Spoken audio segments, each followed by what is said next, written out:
કડકાઈની કાર્યવાહીને લઈને ઉઠ્યા તીખા સવાલો, જનતામાં ભારે નારાજગી। અમરેલીમાં તાજેતરમાં હાથ ધરાયેલી દબાણ હટાવવાની કાર્યવાહીએ શહેરભરમાં ચર્ચા જગાવી છે। રસ્તા કિનારે નાનકડો ધંધો કરીને પરિવારનું ગુજરાન ચલાવતા લોકોએ તંત્રની સૂચનાનું પાલન કરીને કોઈ વિરોધ વગર સ્થળ ખાલી કરી દીધું, પરંતુ હવે લોકોનો સવાલ એ છે કે શું આવી જ કડકાઈ પ્રભાવશાળી અને વગદાર લોકો સામે પણ જોવા મળશે? શહેરમાં એવી ચર્ચાઓ જોર પકડી રહી છે કે ગેરકાયદેસર કબજાઓ અને જાહેર મિલકતો પર વર્ષોથી દબાણ જમાવી બેઠેલા મોટા માથાઓ સામે કાર્યવાહી કેમ થતી નથી? સામાન્ય લોકો સામે તાત્કાલિક પગલાં ભરતું તંત્ર પ્રભાવશાળી વર્ગ સામે મૌન કેમ છે? તે મુદ્દે લોકો ખુલ્લેઆમ પ્રશ્નો ઉઠાવી રહ્યા છે।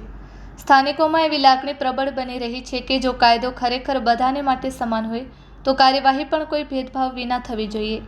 હવે સમગ્ર શહેરની નજર તંત્રના આગામી પગલાં પર છે।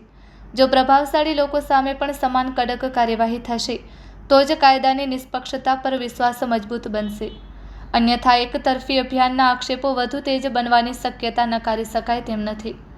Report by Sarfaraz Khokhar, Amreli. નગરપાલિકા અને રોડ એન્ડ બિલ્ડિંગ દ્વારા જે આપણા મેઇન રસ્તાઓ છે, સેન્ટર પોઈન્ટથી રૂપમ ટોકીના ઢાળથી કુકાઓ ચકાતનાકા અને સેન્ટર પોઈન્ટથી લાઠી રોડના બાયપાસ સુધીનો જે રોડ છે એમાં જે દબાણદારો હતા એ લોકોને અગાઉ નોટિસ આપેલી હતી અને આજે નોટિસના દિવસે એમને દબાણ હટાવવાની કાર્યવાહી કરવામાં આવેલ હતી, જેમાં મોટાભાગના દબાણદારો જાતે જ દબાણ હટાવી લીધું હતું અને જે થોડા ઘણા દબાણ બાકી હતા હટાવવાના એને આજે નગરપાલિકા અને આરએનબી દ્વારા હટાવવાની કાર્યવાહી કરવામાં આવી અને લો એન્ડ ઓર્ડરની પરિસ્થિતિ માટે વહીવટીતંત્ર અને પોલીસ સાથે હતી। હાલ તો અત્યારે આજનો દિવસ છે, ફરી વખત નોટિસનો જ્યારે પણ દિવસ આવશે ત્યારે ફરી વખત કરવામાં આવશે।